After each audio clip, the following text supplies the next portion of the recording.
¿Cómo están ustedes? Iniciamos un nuevo espacio de punto de encuentro para abordar los acontecimientos que han sacudido a la región de la Araucanía en los últimos días. Recordemos que desde que se instaló el estado de catástrofe en nuestro país, esto fue el 19 de marzo, una serie de atentados del tipo incendiario o situaciones que han afectado a la policía, en fin, han ocurrido en la zona. Pero el hecho más resonante ocurrió este sábado en las afueras de la municipalidad de Curacautín, que junto con otras municipalidades de la región estaban tomadas por comuneros mapuche, exigiendo que se escucharan las demandas de los presos mapuche que llevan ya 94 días en huelga de hambre. Esto culmina con la llegada de civiles que estaban premunidos de palos y que junto a carabineros, las imágenes son bastante claras en ese sentido, intentan desalojar esta toma de Curacautín, lo que termina con una serie de hechos de violencia, con cánticos del tipo "el que nos salta es mapuche", con parte de estas municipalidades quemadas y otras que quedaron seriamente destruidas. Pero todos estos hechos nos obligan a entrar en las profundidades de un debate que, por cierto, está bastante lejos de terminar en términos del conflicto que se ha desarrollado por décadas precisamente en esa región del país. Y es por eso que hemos querido invitar a una serie de personas relacionadas, tanto desde el punto de vista étnico como desde la actividad que realizan desde sus respectivas áreas, para, insisto, abordar con mucha altura este debate y poder tener entonces todos los puntos de vista. Yo quiero saludar esta tarde a nuestros invitados. Voy a partir por Natalia Caniguán, antropóloga. Natalia, gracias por estar con nosotros. Gracias a ustedes por la invitación a este espacio de conversación. También vamos a saludar al doctor en filosofía, académico de la Universidad de Chile, Benjamín Ugalde. Gracias, Benjamín. Hola, muy buenas tardes. Muchas gracias por la invitación. Y también vamos a saludar al doctor en ciencia política y académico de la Universidad Diego Portales, Claudio Fuentes. Hola, ¿qué tal? ¿Cómo están? Bien, yo voy a avisar que estamos esperando que se conecte Pedro Cayuqueo, escritor y periodista. Vamos a esperar aquello, pero quiero partir primero tratando de entender los hechos ocurridos el sábado. Se ha hablado de racismo, pero sobre todo hay una preocupación. Hay una preocupación porque por primera vez vemos un contingente muy importante de civiles que de alguna manera aparecían intentando hacer justicia por su propia cuenta. Yo quiero entender qué es lo que está pasando para ustedes o qué revela ese hecho ocurrido justamente ahí en las afueras de la municipalidad de Curacautín. Quiero partir por ti, Natalia. Bueno, gracias. La verdad es que lo que se develó este fin de semana acá en Gualmapu, en el territorio, finalmente es un racismo que lamentablemente siempre ha estado en este territorio. Es un racismo que quizás está más, muchas veces solapado, muchas veces asumido inclusive, pero que ahora se evidenció o salió con mucha fuerza, pero que no ha estado, quizás no en esta magnitud, pero por ejemplo, hace bastantes años atrás, el año 2003, en la comuna de Saavedra también hubo toma del municipio por el movimiento territorial que había en ese entonces en el territorio, y cuando ellos desalojan, salen del municipio, no hubo desalojo a la fuerza ni con civiles tampoco, pero frente a este municipio había un chemamul, una escultura de madera propia del pueblo mapuche, y es incendiada por la gente del pueblo no mapuche. Entonces, la verdad es que aquí en la región o en este territorio, será por la noción de frontera, bueno, y por cómo se ha construido la noción de la llegada y la instalación del Estado chileno, lamentablemente el racismo es bastante cotidiano, pero yo creo que hoy se expresó de una manera que sin duda nos violenta y nos cuestiona bastante respecto a cómo llevamos ahora la convivencia o si estos hechos se van a volver a repetir, y bueno, y donde sin duda también la falta de control político, la falta de diálogo también cimienta este tipo de relaciones, lamentablemente. Bien, vamos a ver, darle la palabra a Benjamín. Me interesa mucho preguntarte porque, claro, se instala naturalmente la visión o más bien el concepto del racismo, sobre todo cuando se escucha a la gente gritar esto de que el que nos salta es mapuche, epítetos muy de alto, digamos, calibre en contra de los mapuches que tanto tenían en toma como del mismo pueblo en el que tú te desarrollas y vives. Por ahí Pedro Cayuqueo hablaba de la supremacía morena, porque además los que estaban justamente con palos a la salida no eran precisamente los blancos dueños de las grandes haciendas, sino que era gente muy, digamos, común y corriente, ¿no? Que tiene probablemente sus emprendimientos o, no sabemos, se vio afectada por la toma de la municipalidad. En fin, yo quisiera saber cómo lees tú lo que viste justamente y lo que se ha visto en las imágenes de lo ocurrido allá afuera. Sí, bueno, el tema yo creo que es de una profundidad que cuesta resumirlo en pocas palabras, digamos, frente a qué estamos, ¿no? Yo creo que uno puede enmarcarlo esto dentro de la crisis política actual, digamos, ¿no? Porque evidentemente el problema eh, con las comunidades mapuches se arrastra de mucho tiempo y hay todo un tema histórico detrás, ¿no es cierto? Pero en particular, este evento en particular, yo creo que se enmarca dentro de esta crisis política en la que estamos, a mi juicio, hace muchos años, pero en particular desde octubre, ¿no es cierto?, del año pasado, en donde se ha polarizado a la sociedad, eh, se ha irracionalizado la política, se ha escalado en el conflicto, ¿ya? Y se ha escalado en esta, digamos, odiosidades y enemistades entre distintas sensibilidades, digamos, que se expresan políticamente en nuestro país.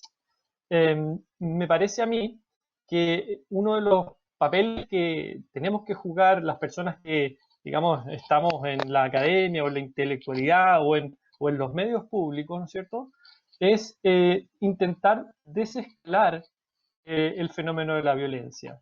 ¿Ya? Yo creo que esto se arrastra, sabemos, hace mucho tiempo, pero la forma en la que se ha dado últimamente no lo habíamos visto. Y creo que eso se enmarca en el contexto de la crisis política.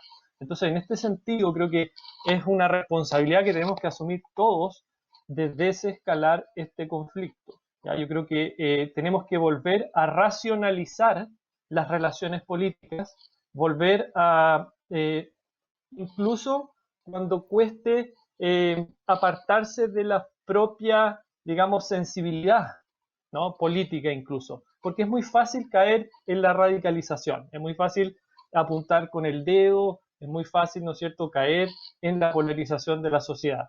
Pero en definitiva a mí me parece que esto marca un precedente en el sentido de que ya hemos visto al nivel al que ha llegado el enfrentamiento entre los ciudadanos de este país. Y yo creo que en ese sentido el llamado sería como a desescalar más bien este conflicto, entenderlo en el contexto histórico, entenderlo como reivindicaciones de larga data, pero al mismo tiempo entenderlo en el contexto, además de la pandemia, que a mi juicio, de alguna forma en términos psicológicos, bien enerva, por decirlo así, los sentimientos y la sociedad en general. En ese sentido, creo que este enervamiento también que produce el estar en esta situación excepcional de la pandemia puede ser muy peligroso en el sentido de que puede producirse, digamos, mayores incluso enfrentamientos y violencia en el país. Así que yo creo que en ese sentido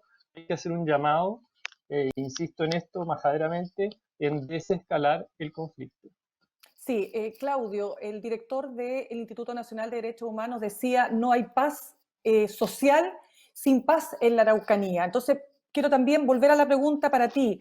¿Qué es lo que tú observas de lo que ahí pasó? ¿Es para ti el racismo un elemento central a ser observado? ¿Qué hay más allá? ¿Son todos racistas simplemente? ¿Son todos mandados por supuestos hacendados o no? ¿O realmente también hay una rabia generada, no lo sé, y eso me gustaría porque tú te has dedicado a estudiar el tema mapuche, de aquellos que también fueron por otras razones? Yo escuchaba a la vocera de los agricultores de Arauco Mayeco, Gloria Nadeillán, indignada por estas tomas, diciendo que la municipalidad no le pertenece a ellos, sino que les pertenece a todos. En fin, ¿cómo observas tú, para cerrar el tema de lo que pasó esa tarde, esa noche más bien, en Curacautín y en otras municipalidades de la región? Sí, mira, yo, a diferencia de Benjamín y un poco manteniendo un poco la línea de lo que planteó Natalia, creo que en este caso no se puede hablar de un escalamiento distinto. Yo creo que cuando uno mira lo que ha sucedido en la región del Gualmapu durante muchas décadas y muchos siglos, yo creo, la trayectoria larga, evidentemente han habido situaciones y confrontaciones de violencia muy agudas. Yo al tema del racismo, que yo creo que es una expresión de situaciones y de confrontaciones, yo agregaría dos elementos. Uno, la percepción de injusticia. O sea, primero tenemos que, respecto de la coyuntura, preguntarnos por qué se producen las tomas en los distintos municipios. Y esas tomas se producen por una huelga de hambre. Y esa huelga de hambre se produjo por ciertos comuneros que estaban detenidos y que estaban haciendo ciertas demandas asociadas a el respeto de las tradiciones, el poder salir, en el caso de Celestino, a cumplir con ciertos ritos tradicionales indígenas, y la percepción de injusticia. Y acá hay un elemento bien central, o sea, cuando tú miras que en el caso de, por ejemplo, la policía, el inculpado por el homicidio de Catrillanca, por ejemplo, está bajo arresto domiciliario. Aquellos que están en la operación Huracán están con arresto domiciliario. Entonces tú ves una desigualdad en la forma de tratar una situación y otra situación. Entonces, acá hay una percepción de injusticia que se va acumulando y que ha llevado a este tipo de acciones. Ese es el primer elemento, percepción de injusticia, que te explica por qué hay tomas, por qué hay movimiento, por qué hay una radicalización en algunos casos. El segundo elemento tiene que ver con la organización de los grupos anti-indígenas, básicamente. O sea, hay un creciente movimiento que se empieza a organizar, que se hace más visible, todo lo que es el APRA y otras organizaciones gremiales que están mucho más activas, particularmente en la década de los 2000, pero que no es de ayer. Esto no parte el fin de semana, esto partió hace muchos años. Y por lo tanto, tampoco es una situación que podamos decir, mira, de pronto, producto de la pandemia, se produce este enervamiento. Yo creo que esto es muy anterior. Hemos visto manifestaciones bien violentas anteriormente con uso de armas, que también es tradicional en la región, sobre todo en sectores agrícolas, y por lo tanto, a mi juicio, yo no lo atribuiría solo o exclusivamente al tema de la pandemia, sino que a un proceso más de larga data, y que la última década el Estado ha sido muy ineficiente en resolver el conflicto políticamente. Sí, vamos a entrar en eso, vamos a ver de todas formas cuáles han sido los intentos fallidos del Estado en estos 30 años de todas maneras, pero antes, Natalia, esto que ocurre el sábado es producto de una huelga de hambre sostenida por más de 94 días que parte con algunas figuras bien emblemáticas como Celestino Córdoba, que dicho sea de paso es uno de los 4 condenados, ¿verdad?, por el crimen del matrimonio Luxemburg-Macay, uno de los hechos más terribles ocurridos en medio de la violencia en la zona. Y esto lo pregunto y me interesa mucho tu opinión ahí, porque primero ellos están pidiendo que se aplique la demanda del convenio 169 de la OIT, y que fue firmado por Chile el año 2009, pero que de alguna manera les permitiría poder pasar parte de su condena, entiendo, ¿no es cierto?, fuera de la cárcel. Yo quiero saber un poco por qué aquello, y segundo, aquí hay personas que están detenidas, condenadas, las personas que están en huelga de hambre son prisioneros que están, algunos de ellos, como efectivamente el caso de Celestino Córdoba, condenado a 18 años de cárcel, pero también hay personas que están en prisión preventiva y que efectivamente llevan mucho tiempo en prisión preventiva. Se instala la discusión, o más bien el tema de si aquí podemos o no hablar de presos políticos, porque el ministro del Interior ha sido clarísimo, aquí no hay presos políticos en Chile. Yo quisiera preguntarte para ti, ¿Celestino Córdoba puede ser considerado un preso político? A ver, varias cosas en tu pregunta y en tu comentario. Lo primero, efectivamente, la huelga y lo que está detrás de la huelga tiene que ver precisamente con el que el Estado se acoja a los instrumentos internacionales que ha firmado, que ha ratificado y que por lo tanto debe cumplir. Y que además es parte de toda esta serie de diálogos o de negociaciones que ha tenido el pueblo mapuche y todos los pueblos en realidad con el Estado. No olvidemos que desde Patricio Elwin, si lo pensamos en una data próxima, que está el compromiso precisamente de ratificar el convenio 169, del reconocimiento constitucional aún inexistente y, bueno, en ese entonces también de la creación de la ley indígena. Entonces, más bien, la huelga de hambre, como decía, está orientada en poder hacer que el Estado cumpla estos instrumentos y también y quizás ahí despejar, porque algunos han dicho que lo que el Machi quiere es que se le exculpe de la condena que tiene. Aquí nadie ha negado la condena del Machi, sino que más bien está referido a la forma en que puede cumplir dicha condena. No se ha pedido ni conmutación de penas ni nada. Y además también, que un poco Claudio lo mencionaba, se vincula al contexto de pandemia donde todos vimos por los medios como a reos de distintos penales de Chile se les dio esta posibilidad de el arresto domiciliario u otras formas privativas que aquí no se dieron. Y lo que es más complejo aún es precisamente los casos de prisión preventiva para comuneros mapuches que sabemos, y en eso desde que se está aplicando la ley antiterrorista, y eso lo han hecho todos los gobiernos desde que está este mentado conflicto del año 97 en adelante, han aplicado altas o largos periodos de prisión preventiva y donde generalmente luego los comuneros salen absueltos de estos procesos. Entonces también finalmente a lo que se llama es por qué ellos no pueden, por ejemplo, optar ahora en este contexto de pandemia a esta posibilidad, cuando además tienen un instrumento internacional que también se los podría permitir independiente del contexto de pandemia.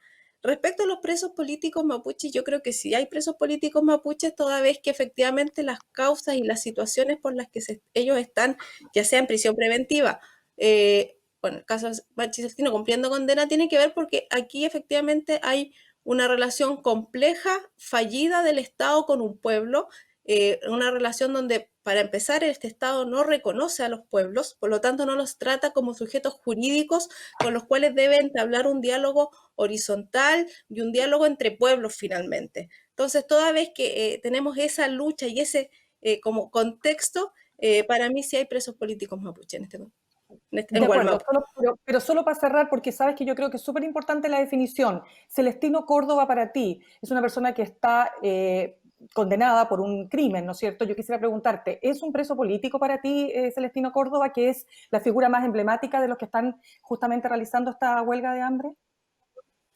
Dado el contexto de las movilizaciones y del contexto en que se produce, sí. Te doy la palabra, Benjamín. A ver, hablemos, me gustaría tu opinión respecto de aquello, porque es una huelga de hambre que, claro, ha tenido muchos días y sabemos que las huelgas de hambre lamentablemente son solamente consideradas cuando la persona ya está en riesgo su salud severamente. Pero quiero saber cómo ves tú esta petición que se está haciendo, ¿no es cierto?, de que se apliquen los convenios como el convenio 169, ¿no es cierto?, de la OIT.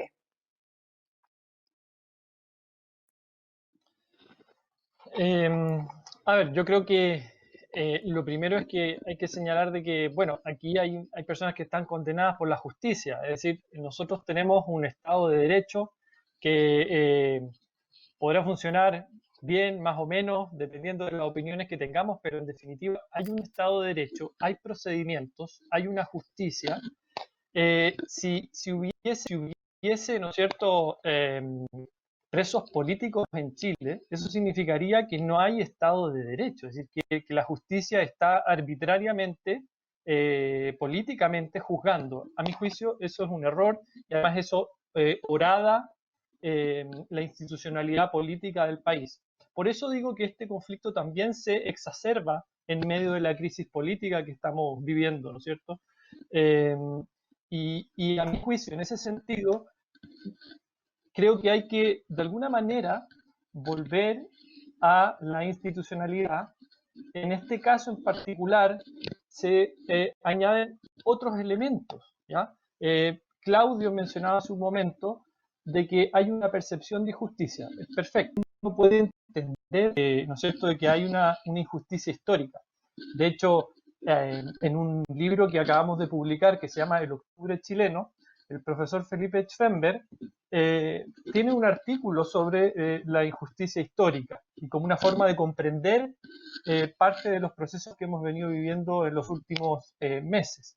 Sin embargo, la pregunta es si acaso la percepción de injusticia faculta para que aquellos que se sienten o perciben estas injusticias los faculta para actuar fuera del Estado de Derecho, o los faculta para actuar contra la ley. Esa es la pregunta.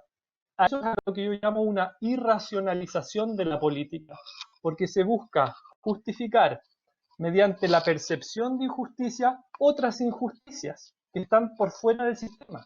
Eso significa irracionalizar la política. Eso significa, en definitiva, volver a las lógicas, como decía el filósofo Karl Popper, tribales, la lógica del ojo por ojo, diente por diente. Las sociedades, hace ya más de 1000 años, lograron salir de esta lógica del ojo por ojo, diente por diente, de una injusticia se paga con otra injusticia, y ya ustedes recordarán desde ese famoso filósofo Sócrates, que cuando lo condenaron injustamente, dijo, yo no voy a cometer la injusticia de no cumplir esta condena que se me está imponiendo, aunque ella sea injusta. Y el filósofo entonces no evade la justicia, ¿no? Porque él podría haberse escapado de la cárcel en la que estaba retenido y decide cumplir su condena, ¿no? Y es el gran mártir de la filosofía y es el gran mártir, diría yo, de este proceso en el que superamos la violencia, la racionalizamos y damos un paso en el entendimiento, en la concordia, en la democracia, en el diálogo y en la racionalización de estos procesos que muchas veces son dolorosos, donde hay injusticias históricas, donde hay violencias pasadas, pero las violencias pasadas no pueden ser manera de justificar violencias presentes o futuras. Y esto desde ninguna perspectiva. Por eso me parece a mí que también es peligroso que haya sectores que busquen de alguna forma reivindicar algún tipo de violencia rural como una forma de salir de esto, porque eso también es irracionalizar en definitiva la política. Benjamín, Claudio, antes de darte la palabra, quiero invitar a Pedro Cayuqueo, que se acaba de integrar. Gracias, Pedro. Pedro Cayuqueo, escritor y periodista. Muchas gracias por estar también en este panel esta tarde, Pedro. No sé si alcanzaste a escuchar lo último que dijo Benjamín, o le doy la palabra a Claudio y ahí te integras. Sí, alcancé a escuchar algo de un filósofo, Ah, ya. pero Sí, no, es que solamente... deja darle la palabra a Claudio para que cierre y te doy entonces inmediatamente la palabra a ti. Okay. Es que Claudio, como historiador, porque ¿qué ha dicho Benjamín? Benjamín dice entonces, si decimos que hay una justicia para el pueblo mapuche y una justicia distinta, ¿no es cierto?, para el pueblo no mapuche, entonces quiere decir que estamos hablando de la no aplicación del Estado de Derecho, donde se supone que somos todos iguales ante la ley.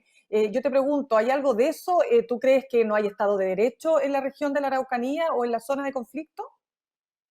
No, a ver, yo creo que el problema en esa lógica argumental es el siguiente, que primero parte por un tema sustantivo y básico de si el Estado de Chile y la sociedad chilena quiere o no reconocer que hay demandas legítimas de un otro, que en este caso el pueblo mapuche, que podría ser el pueblo Rapanui o otros pueblos indígenas en Chile. Y el punto central es que el Estado de Chile no ha querido reconocer eso, no ha querido reconocer que tienen un territorio, que tienen costumbres, que tienen lenguas propias, que tienen una cosmovisión distinta, que tienen la capacidad, como lo dice acuerdos que el propio Estado de Chile ha firmado de autodeterminación, por ejemplo.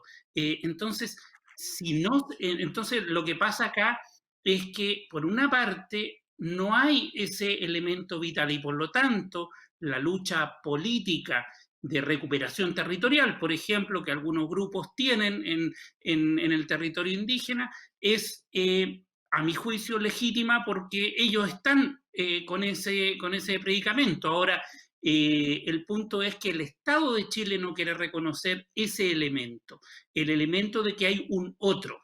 Y por lo tanto, ahí hay un primer elemento que es la base para cualquier proceso de diálogo, de resolución del conflicto. Esto pasó en Nueva Zelanda, en Finlandia, en Noruega, en Canadá. Primero, reconocer que hay un otro diferente y que tiene demandas colectivas y que tiene una preexistencia al Estado de Chile. Ese elemento básico en Chile no está reconocido por el Estado. Y el segundo es el elemento de la igualdad ante la ley, que es un principio que está en la Constitución. Y cuando tú miras que Alex Lemun, el inculpado por el asesinato de Alex Lemun, está con arresto domiciliario, el inculpado por el asesinato del homicidio de Camilo Catrillanca está con arresto domiciliario. Los responsables de la operación Huracán están con arresto domiciliario. Y sin embargo acá, personas que están inculpadas, ni siquiera todavía, algunos están sentenciados, otros no. Ni siquiera se les da la posibilidad de eso. Uno dice, acá no hay igualdad ante la ley. Entonces aquí hay un elemento no solamente de injusticia respecto de una demanda mayor, sino que también el tema de la igualdad ante la ley, que no se está cumpliendo. Y esto estamos hablando de no solamente el convenio 169, la Comisión Interamericana de Derechos Humanos plantea, ante la situación de la pandemia, el Estado de Chile, ¿qué es lo que tiene que hacer? Generar condiciones para unas condiciones de seguridad, y no en la cárcel, sino que en otros lugares. Eso no se cumple, como decía Natalia, en estos casos particulares. Entonces, es el tema de la injusticia y es el tema de la igualdad ante la ley. Sí, Pedro, a mí me interesa mucho preguntarte esto. Vamos a pasar a otras temáticas que también están siendo parte de las preguntas que nos está haciendo la gente respecto de los temas de fondo que se arrastran por décadas no resueltos. Pero quiero cerrar el tema contigo de esta huelga de hambre, porque a mucha gente le resulta muy difícil entender cómo una persona, bueno, voy a volver con el caso más emblemático, que es Celestino Córdoba, condenado por un crimen como el del matrimonio Luxinger-Mackay, o Freddy Marileo, pero él está en prisión preventiva, pero él es acusado de doble homicidio de dos hermanos, también mapuche. Estamos hablando de Jorge Marimán Loncomilla y Matías Cariqueo Loncomilla. Él también forma parte de esta huelga de hambre. Entonces mucha gente se pregunta, bueno, ¿cómo alguien puede pedir salir de la cárcel y hacer su prisión preventiva en este caso bajo otra condición? Eso sería pensar que hay dos tipos de justicia entonces aquel que comete el crimen, que no es del pueblo mapuche, tiene que estar en la cárcel. Jamás se le daría un permiso distinto a una persona que está acusada de un doble homicidio y que está siendo investigada por aquello. Entonces quiero pedirte por favor que me ayudes a cerrar este punto, porque es difícil para mucha gente entender lo que ahí se está planteando, ¿no?, por parte de las comunidades.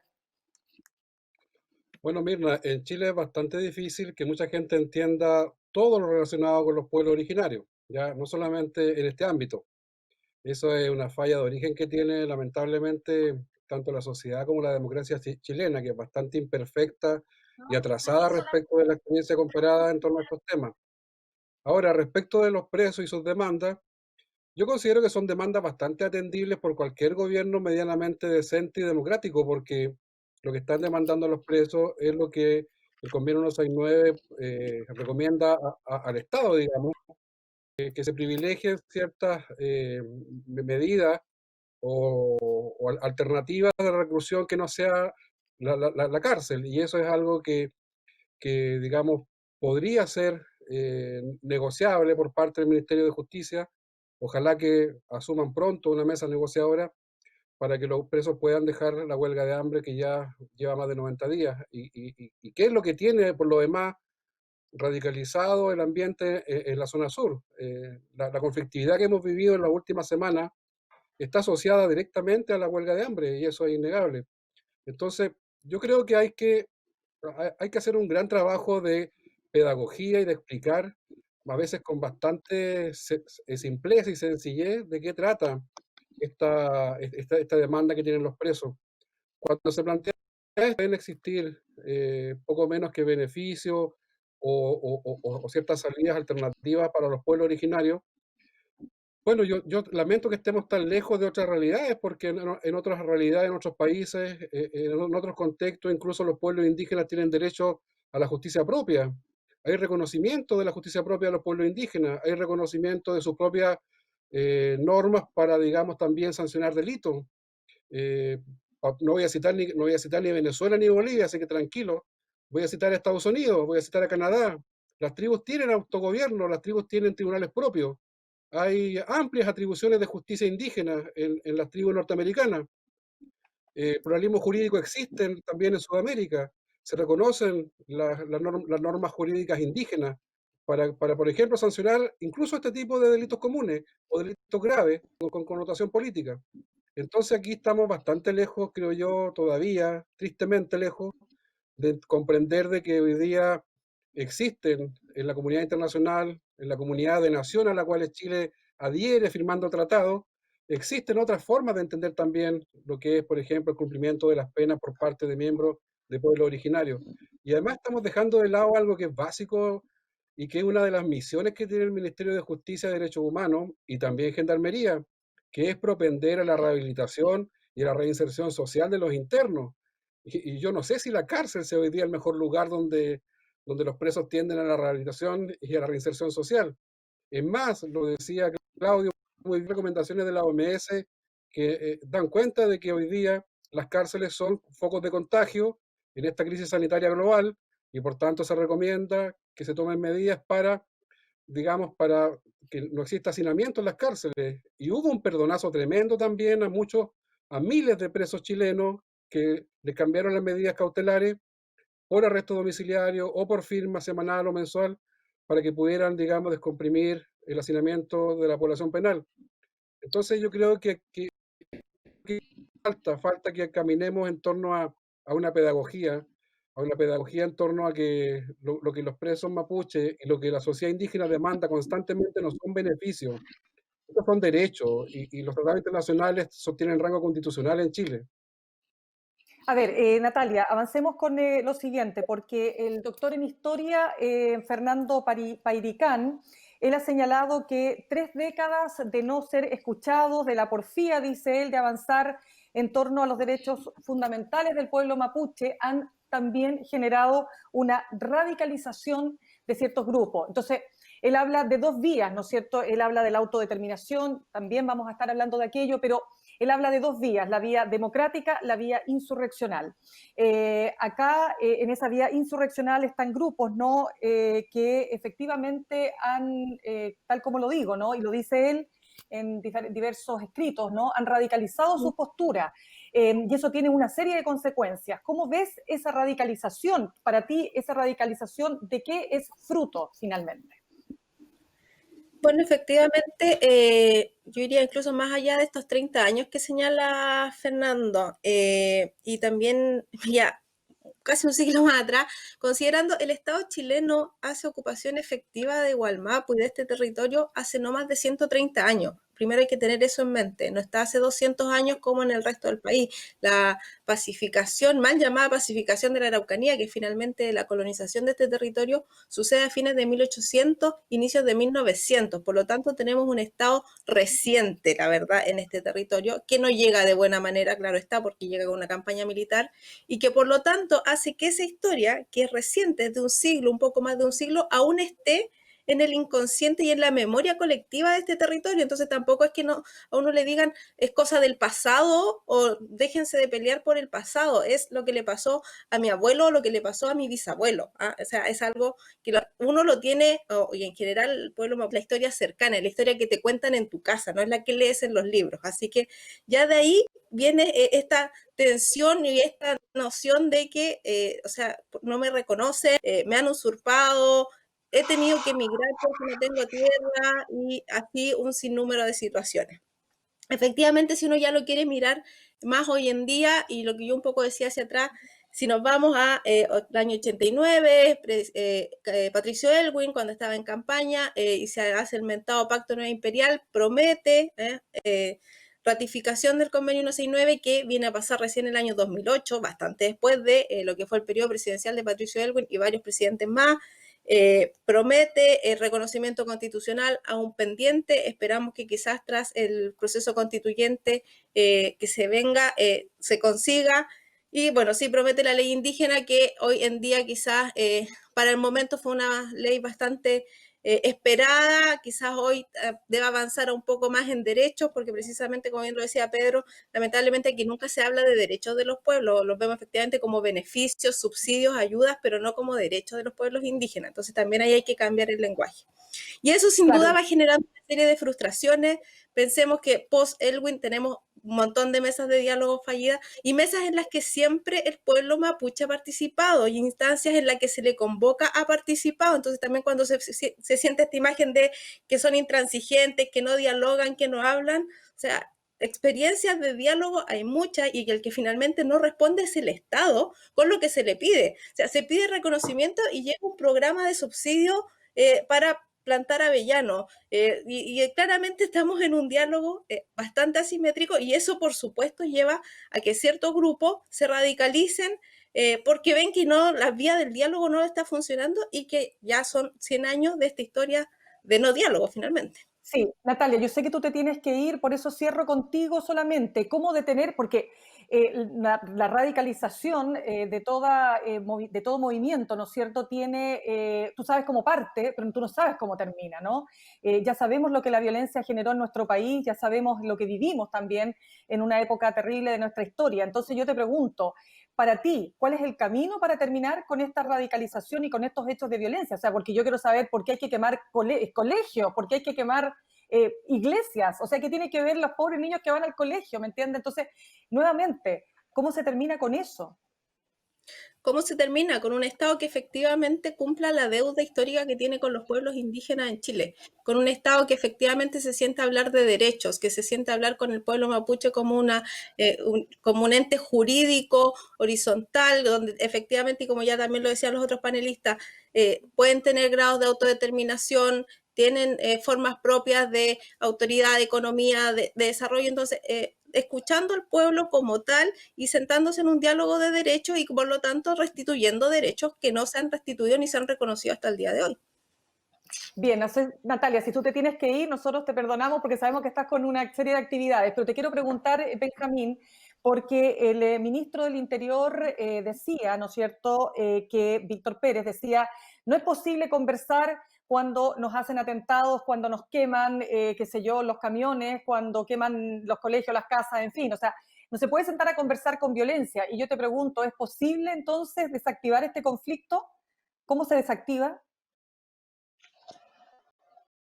Yo creo que es complicado, no hay una receta mágica. Es decir, yo creo que uno de los grandes problemas que tenemos como sociedad es que simplificamos problemas que son muy complejos. Yo digamos, defecto profesional, como me dedico a la filosofía, los conceptos a cuestiones muy abstractas, sabemos que la mayor parte de nuestra comprensión de los fenómenos es una simplificación, dado nuestros conceptos pequeños, acotados. No pueden estos conceptos abarcar toda la complejidad de la realidad. Así que yo primero creo que decir que no hay una solución mágica, no hay un concepto mágico. Lo que a mí sí me parece muy complejo y muy dañino para la democracia es que se justifique la violencia en base a la percepción de injusticia o por las injusticias históricas, y que se llegue a justificar todos los hechos de violencia que hemos conocido solamente, digamos, porque hay, entonces cuando el Estado responda, nosotros dejamos de llevar adelante estas injusticias. Me parece que es sumamente compleja esa lógica, me parece que no escala, digamos, y nos lleva a una suerte de ojo por ojo, diente por diente, como lo dije hace un momento, a una lógica de odiosidades, de enfrentamiento, de polarización, y por eso creo que en el fondo tenemos que volver a racionalizar la política, a volver al diálogo, volver a poder generar acuerdos, ¿ya? Yo entiendo y puedo ser sumamente, digamos, perceptivo y compartir muchas de las injusticias históricas que han vivido los pueblos originarios, pero eso no puede en ningún caso significar que es por decirlo así, la justificación de que se cometan delitos, ilegalidades y se mantenga, digamos, una región al borde del Estado de Derecho o al margen del Estado de Derecho, ¿no? Entonces creo que ahí hay que separar las dos cosas, no podemos volver a hacer esta amalgama entre violencia e injusticias históricas, como si una cosa justificase la otra. Tenemos que ser capaces de racionalizar el proceso, entender de que hay demandas, volver al diálogo, volver a los acuerdos y aislar a aquellos que no creen en la democracia, que no creen en el diálogo y que solo creen en la violencia, de cualquier sector al que ellos pertenezcan, ¿no?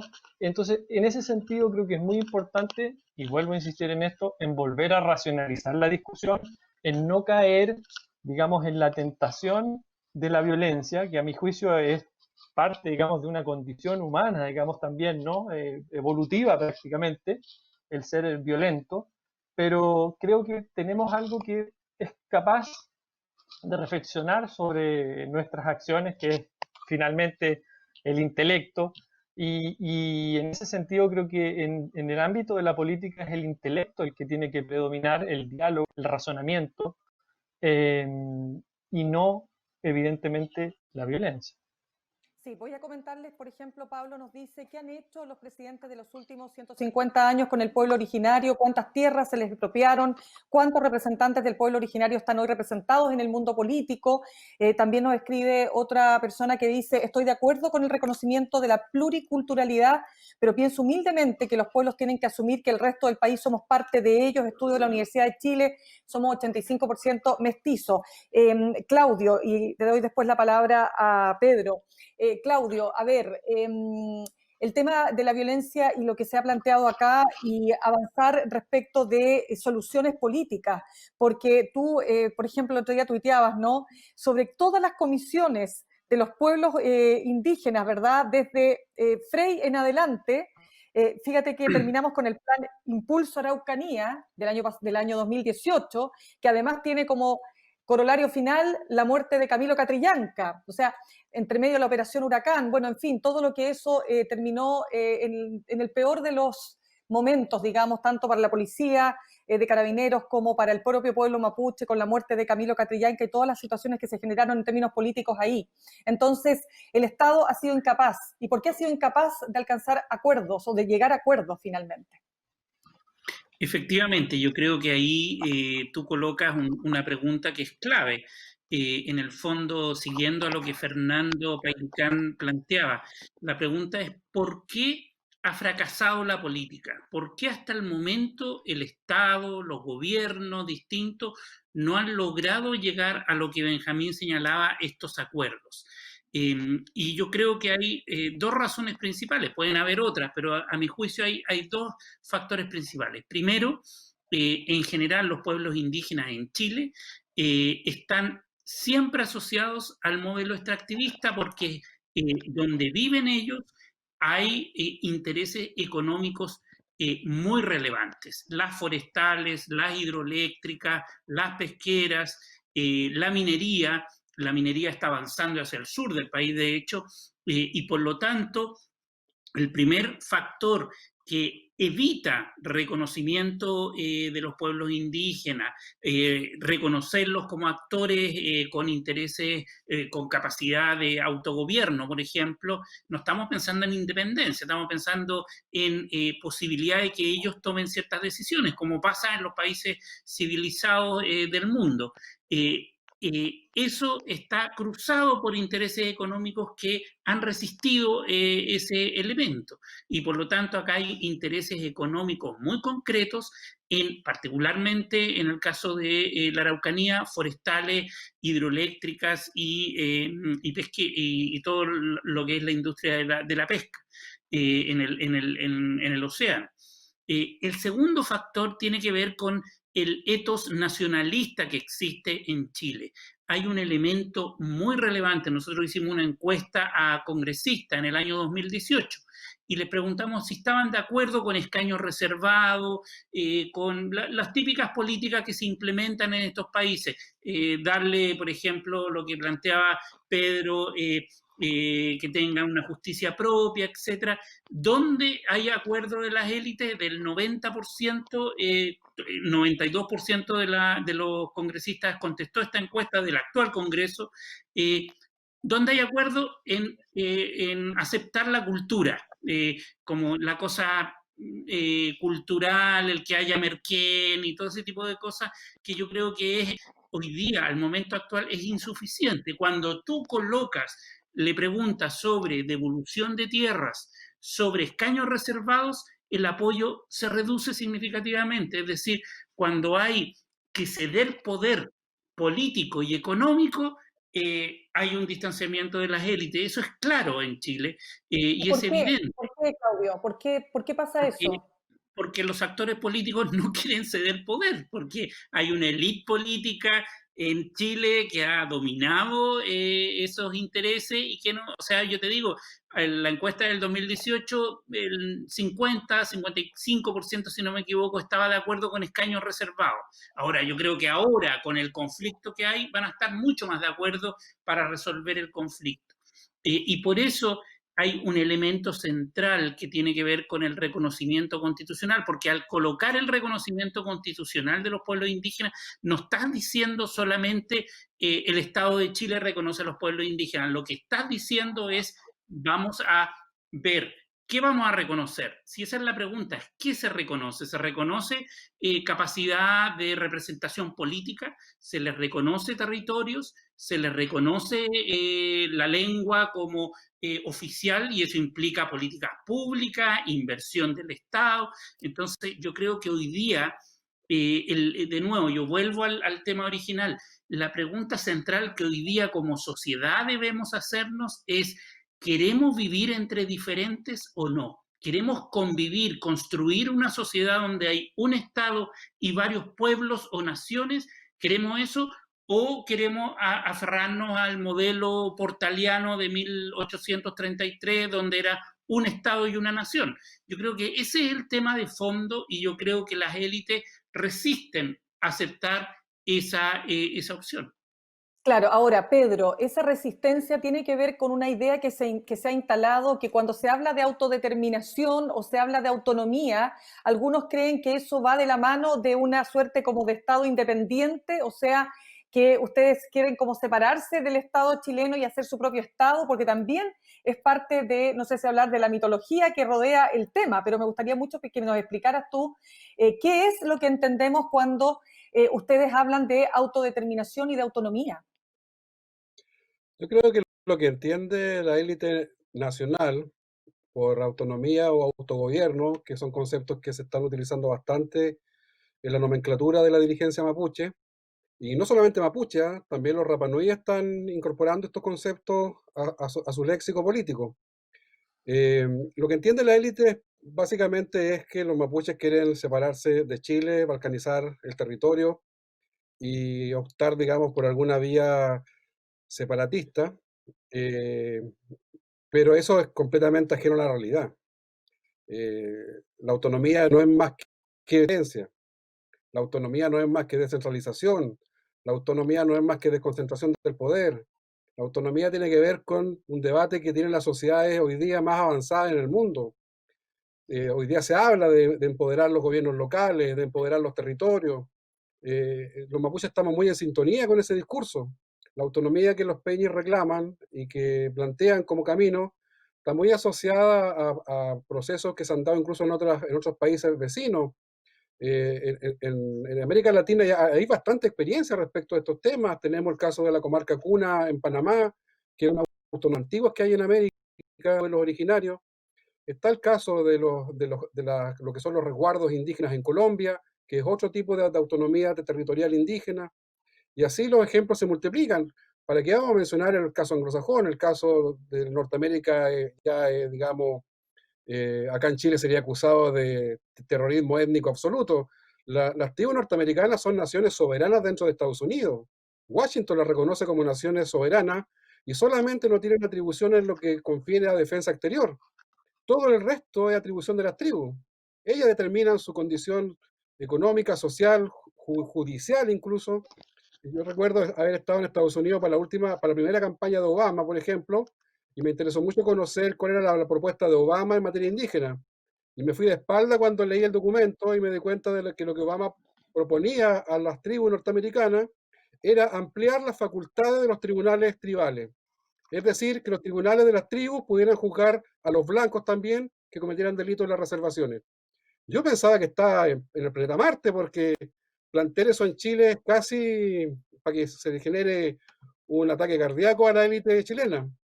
Pero la autonomía, Mirna, trata de eso. La autonomía trata de que nos traten por primera vez a los pueblos indígenas y especialmente al mapuche, que nos traten como adultos y no como menores de edad o como cerdictos a los cuales el papá Estado tiene que determinar su destino cultural, económico, social, en fin.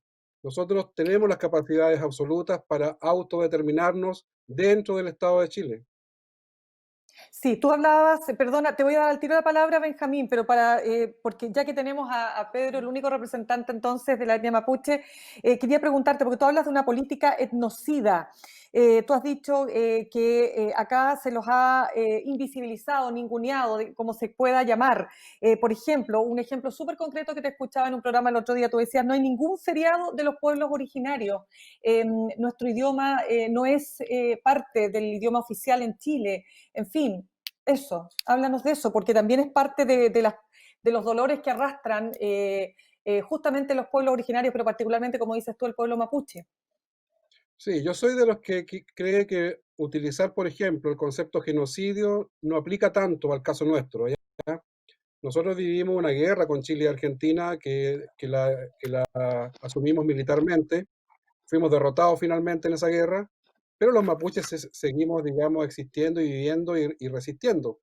Y además, que creciendo como un pueblo que ha aumentado demográficamente de forma bastante, digamos, sorprendente su cantidad de población. Pero sí podemos con propiedad de políticas etnocidas, porque existe hoy día en Chile el no reconocimiento y la negación de derechos implica un etnocidio en distintos ámbitos. En el ámbito lingüístico, la lengua mapuche está amenazada, según la UNESCO, está amenazada de desaparecer en las próximas décadas. En materia de espiritualidad, en materia de patrimonio, en materia de propiedad intelectual, tenemos temas en los cuales no existe ningún tipo de legislación.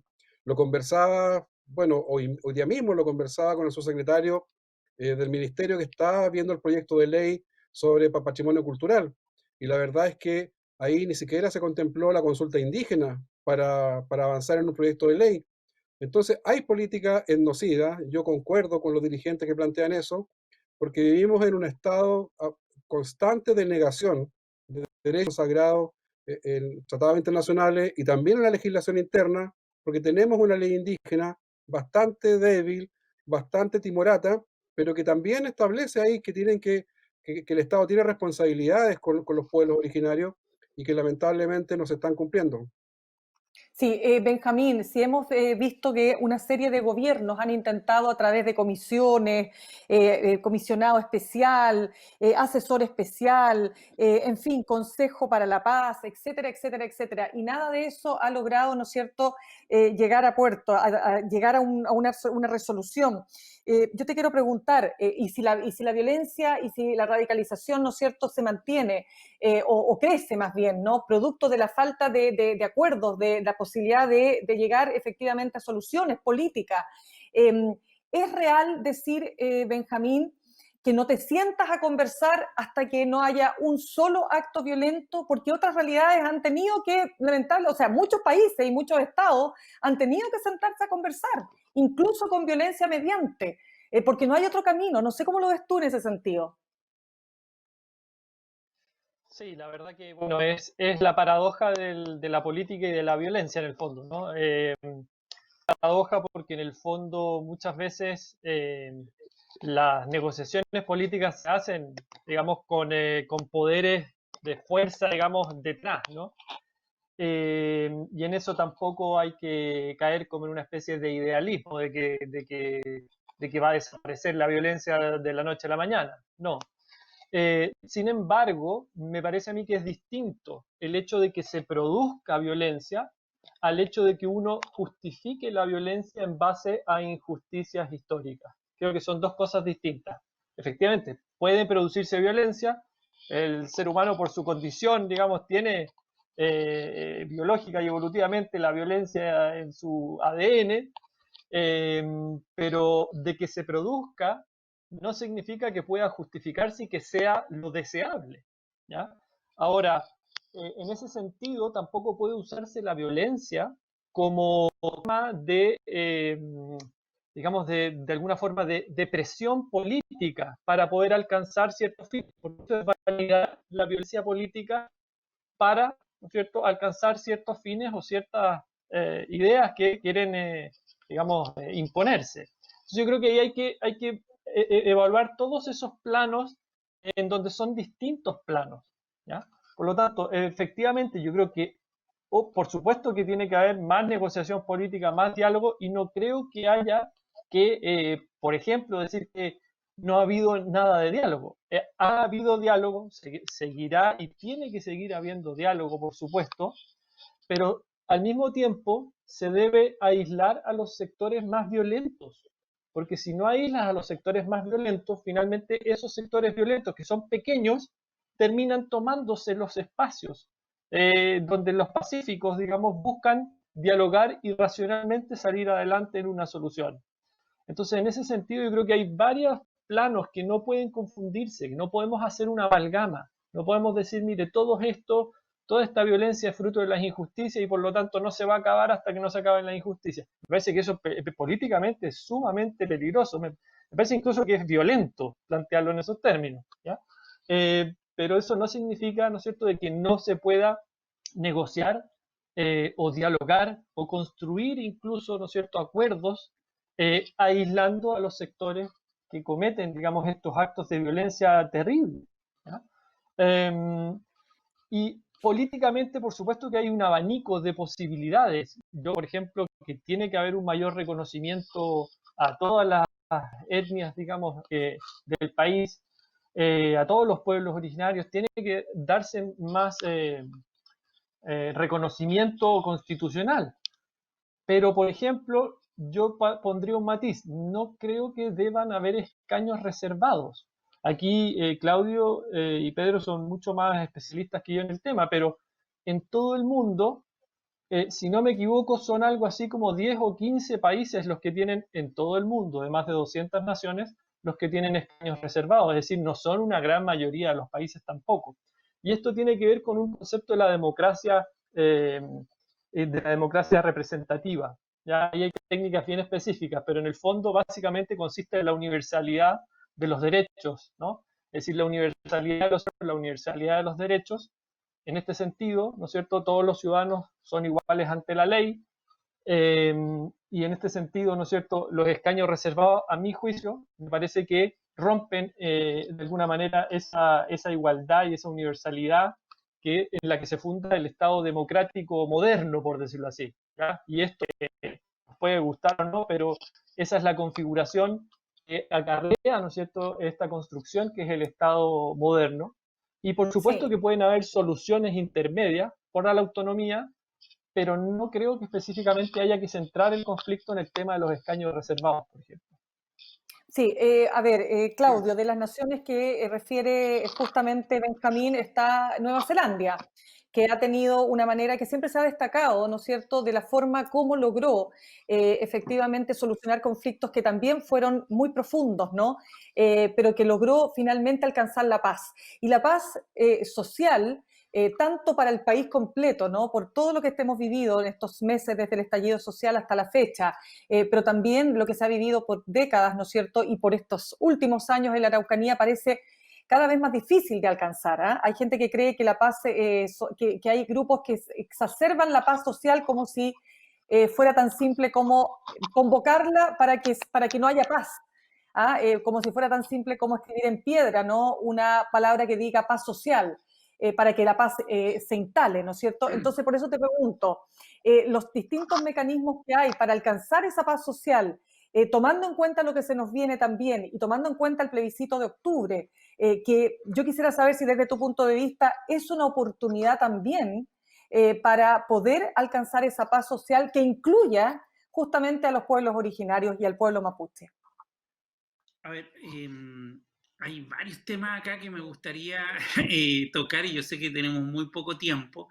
En primer lugar, para tranquilizar a Benjamín, yo creo que acá hay una distinción que hacer entre explicar un fenómeno político, explicar por qué hay violencia, y otra es justificarla. Yo por lo menos no la justifico y no sé cuál es tu enemigo, Benjamín, respecto de tratar de colocar el tema de que hay que insistir en que no hay que justificar la violencia. Otra cosa es explicar, hay un fenómeno político hoy día que es la violencia. Y en la historia de la humanidad, cuando la política no funciona, se genera violencia. O sea, eso pasa aquí en la Quebrada del Ají, eso ha pasado en todo el mundo. Y eso, obviamente, si somos demócratas, yo creo que hay que evitarlo. Ahora, me voy al tema de los escaños reservados, porque tú haces ahí una asociación un poquito sesgada. ¿En qué términos? En el sesgo de la selección de los casos. Primero, no en todas partes del mundo hay grupos indígenas o pueblos indígenas, y por lo tanto la selección tú tienes que hacerla respecto de países que tienen pueblos indígenas demandando reconocimiento. Cuando haces esa selección de esos países, en cuanto hay mecanismos institucionales para representar a pueblos indígenas, que son variados, son escaños reservados, hay algunos casos que tienen parlamentos propios, que se vinculan con el Estado, hay otros que tienen consejos locales, o sea, hay una multiplicidad de instrumentos de institucionalización de los pueblos. En general, ¿qué es lo que te dice la experiencia comparada? Que mientras más mecanismos de diálogo y de resolución de conflictos, que es para eso que tú colocas estos instrumentos, mientras más mecanismos hay, mejor, más estables son las sociedades. Volvemos a Noruega, vamos a Nueva Zelanda, vamos a Canadá, no son relaciones pacíficas. Para mí, fueron relaciones hiperconflictivas. Nueva Zelanda no fue una taza de leche que de pronto así se les ocurrió. Después de un conflicto muy intenso de más de un siglo, logran un acuerdo en el año 75. Entonces, y lo interesante ahí fue lo siguiente, que se crearon escaños reservados y fue tal la penetración de la relevancia de los indígenas, en este caso del pueblo maorí, en la sociedad general, ellos son el 14% de la población nacional, es tanto que incluso ya los partidos tradicionales empiezan a incluir a actores indígenas, a representantes indígenas, y por lo tanto los escaños incluso empiezan a perder cierta relevancia porque hay mucha más representación de lo que son exclusivamente los escaños. Ese es el fenómeno que ocurre, que en la medida en que tú generas una institucionalización, un diálogo institucionalizado político, generas condiciones para mayor estabilidad. Eso es lo que no ocurre en Chile. Y ese es el problema. Y ahí, al último punto de Mirna, yo creo que sí, el plebiscito y el proceso constituyente son una oportunidad, pero toda oportunidad puede perderse o puede ganarse. Y el punto va a depender de si somos capaces como sociedad chilena de generar un diálogo de buena fe importante con los pueblos indígenas. Hasta el momento, yo creo que a las patadas, o sea, se aprobaron la paridad y los escaños reservados quedaron en la cola, y de hecho se va a debatir la próxima semana y se debate porque hay un conflicto ahora, o sea, entonces yo creo que la sociedad chilena todavía no entiende que el mejor modo de, como Benjamín señala, que yo estoy de acuerdo con él, en establecer mecanismos de diálogo es mediante la generación de instrumentos de buena fe.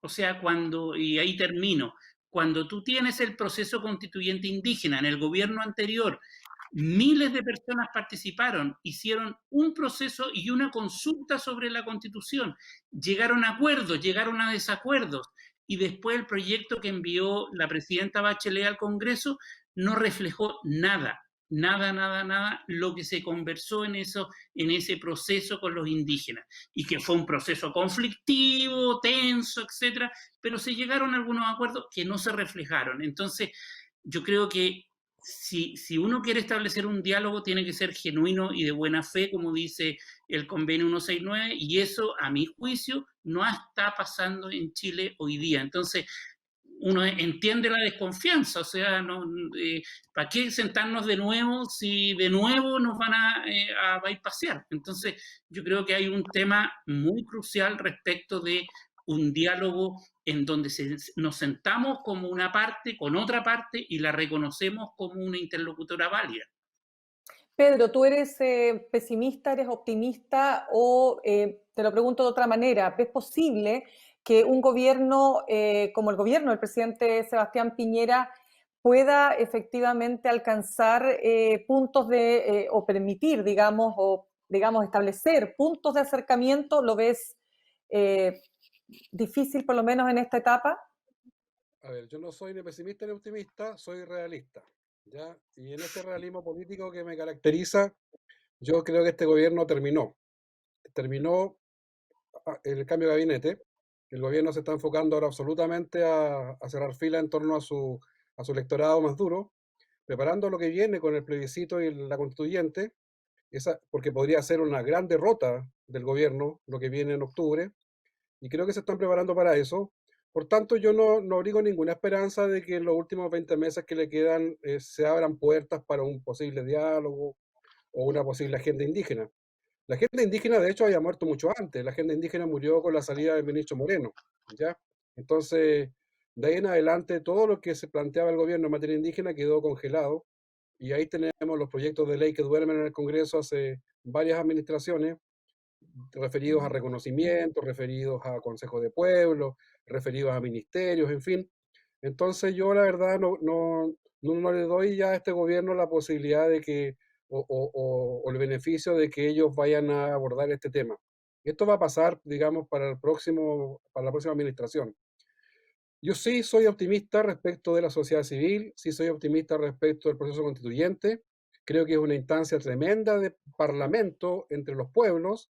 Va a ser una instancia inédita de parlamento entre la sociedad mapuche y la sociedad indígena en general con la sociedad chilena, especialmente si la constituyente se compone mayoritariamente de actores políticos nuevos, o replique el Congreso en la constituyente, porque si no vamos, digamos, va a ser más de lo mismo. Pero yo creo que va a ser un espacio inédito de diálogo interétnico, en donde nosotros los pueblos originarios tenemos mucho que aportar para arribar a un pacto social que nos convoque por primera vez a todos y podamos construir una nueva carta fundamental, el preámbulo, que en la poesía misma de lo que son esta madre de todas las leyes, establezca el carácter plurinacional del Estado. Que el Estado chileno se compone de la nación chilena más las naciones originarias, que son 9 y que son preexistentes al Estado. No es ninguna cosa subversiva, no es ninguna cosa extraordinaria, es lo que sucede en muchas partes del mundo. Hay experiencia en los países europeos, países en Asia, en Rusia incluso, donde se reconoce la plurinacionalidad. Entonces yo creo que tenemos que lograr en el proceso constituyente y en el plebiscito marcar presencia. Sobre lo más puntual, sobre la huelga de hambre, que es lo que mantiene agitados los ánimos en la zona sur, yo tengo la sensación de que el gobierno, principalmente el ministro de Justicia y Derechos Humanos, Hernán Larraín, se va a abrir a un diálogo con los presos. Yo creo que no tiene otro camino y le pediría al ministro Víctor Pérez que por favor intervenga lo menos posible. Si él desaparece de escena, probablemente se logre arribar a un diálogo con los presos. Y creo que el ministro de Derechos Humanos y Justicia incluso ha estado testeando ya la posibilidad de establecer un diálogo y una negociación con los presos para que la huelga de hambre finalice en fecha próxima. Creo que eso es urgente, es necesario que se haga y por lo pronto, para lo que viene a futuro, tenemos que abocarnos, tal como lo está haciendo la moneda hoy día, tenemos que abocarnos nosotros en el plebiscito y lo que viene después en la constituyente. Perfecto, quiero darle la palabra a Benjamín porque vamos a ir cerrando. Palabras para el cierre, Benjamín. Bueno, yo quiero remitirme un poco a lo que planteaba al comienzo El tema es complicado, el tema es de larga data, tiene muchos elementos en juego. No simplifiquemos una discusión que es muy compleja. Y quiero volver a mencionar el de que no polaricemos y de alguna forma irracionalicemos más de lo que ya está el debate público, ¿no es cierto? El debate político. Irracionalizar la política significa la ley del más fuerte, significa pasarse el Estado de Derecho por las razones que sean, porque efectivamente hay muchas sensibilidades en un país diverso como Chile, hay muchas personas que sienten que hay injusticias, pero nunca una percepción de injusticia puede ser justificativo, ¿no es cierto?, como para actuar al margen de la ley, al margen del Estado de Derecho y agredir a otros compatriotas. Yo creo que en eso nosotros como miembros digamos, de la discusión pública, académicos, intelectuales, tenemos la responsabilidad de desescalar el conflicto político en Chile. No solo el conflicto con las etnias originarias, también la crisis política que viene desde octubre. Y lamentablemente yo veo en los medios, veo en las redes sociales personas que son miembros del ámbito público, de la discusión pública, que están muy radicalizados, que están dando portazos a las discusiones, que están cerrando las puertas del diálogo, que están diciendo que los gobiernos están terminados ya, gobiernos democráticos hace 20 meses o hace 2 años ya, ¿no es cierto? Entonces yo creo que en eso no hay que radicalizar más el discurso, hay que sentarse a dialogar, hay que sentarse a construir acuerdos y como miembros, digamos, de estos espacios de discusión tenemos que intentar de alguna forma desescalar estos conflictos que finalmente le hacen tanto daño a Chile. Claudio. Mira, no, muy breve. Yo creo que a mi juicio y mirando la experiencia de otros países, de otras naciones, yo creo que sí es posible resolver el conflicto. Hay experiencias de resolución de conflicto, pero eso requiere tiempo, requiere voluntad de las partes de sentarse y requiere la institucionalización de mecanismos de diálogo. Eso en la historia de Chile ha pasado, han habido, Pedro ha documentado también esos procesos en sus libros respecto de los parlamentos y una serie de mecanismos e instrumentos para lograr ese objetivo. Y finalmente yo creo que estamos en un momento muy crítico de la República en distintos ámbitos y ojalá este sea un tema crucial. Y este tema que en el proceso constituyente se va a abrir va a ser si, como decía al inicio, queremos construirnos como una sociedad que acepta ser una sociedad de diferentes y convivir en la diferencia. Yo creo que ese es el gran el objetivo que debiésemos plantearnos. Ojalá, a mí me gustaría que se reconociera la plurinacionalidad y vamos a ver cómo se encamina ese debate. Pedro. Sí, yo comparto lo que dijo Benjamín. Creo que hay una responsabilidad en quienes somos a veces portavoces públicos de ciertos temas. Uno bien desde el mundo de la cultura, en mi caso, pero también creo que no hay que ser ingenuo respecto de entender el conflicto que hay en el sur. Yo a veces agradezco que no sean los académicos los que tengan que resolver estos temas, porque a veces el purismo académico yo creo que dificulta más que facilita las cosas. La política es un arte bastante complejo, pero es un arte que creo yo que se basa en el pragmatismo. Y ese pragmatismo yo creo que va a llevar a las autoridades finalmente a establecer algún diálogo y alguna negociación, si es que ya no la están teniendo en forma privada, en forma, digamos, no pública, con los huelguistas para resolver este problema. Creo yo que esa es la obligación de los políticos. Ellos son los llamados a intermediar entre los conflictos sociales y el poder, y yo creo que es la labor que deben cumplir. Cuando el pueblo mapuche cae, sectores del pueblo actitudes, digamos, de protesta antisistémica o de violencia política, yo creo que está muy relacionado con que no existen tampoco muchos espacios institucionales para hacer política mapuche, ¿ya? eso es muy palpable. Es cosa que veamos cuántos representantes tenemos en el Congreso, cuántos tenemos en los gobiernos locales, en fin. No hay muchos espacios de participación política institucional para un pueblo que sí tuvo en los tiempos, digamos, no coloniales, sino en el siglo XX, un pueblo que tuvo una muy activa participación institucional. Nosotros, del año 23 al año 73, durante gran parte del siglo XX, los mapuches tuvimos más de 9 diputados en el Congreso.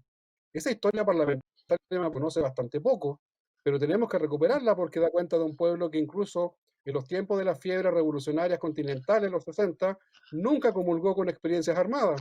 Al contrario, tenía diputados legislando en el Congreso. Entonces yo creo que hay que marcar ese punto ahí. Nosotros somos un pueblo pacífico, somos un pueblo apegado a las tradiciones, muy conservador a veces en los modos, y la verdad es que las últimas expresiones de las últimas décadas de violencia política están muy asociadas al cierre de espacios de participación. Bien, yo quiero darle las gracias entonces Pedro Cayuqueo, Benjamín Ugalde y Claudio Fuentes por haber estado con nosotros, justamente tratando de entender. Nosotros la verdad es que somos bastante ignorantes de lo que está pasando ahí, hay que reconocerlo, me incluyo, ¿no?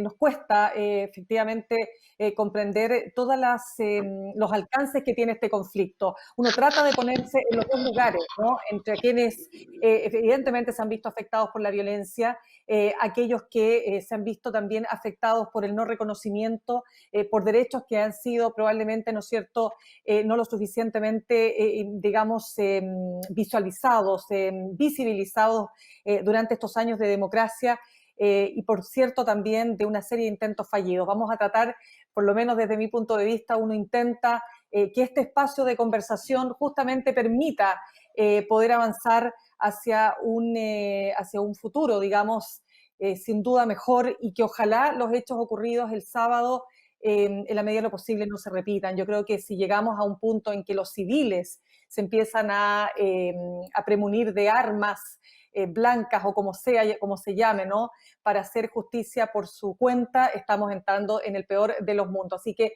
muchísimas gracias. Yo quiero contarles que este programa completo está en el canal YouTube oficial de Mirna Schindler, me incluyo porque así se denomina, para que ustedes puedan revisarlo completo y entender entonces, insisto, todos los alcances que tiene este conflicto. Muchas gracias a todos.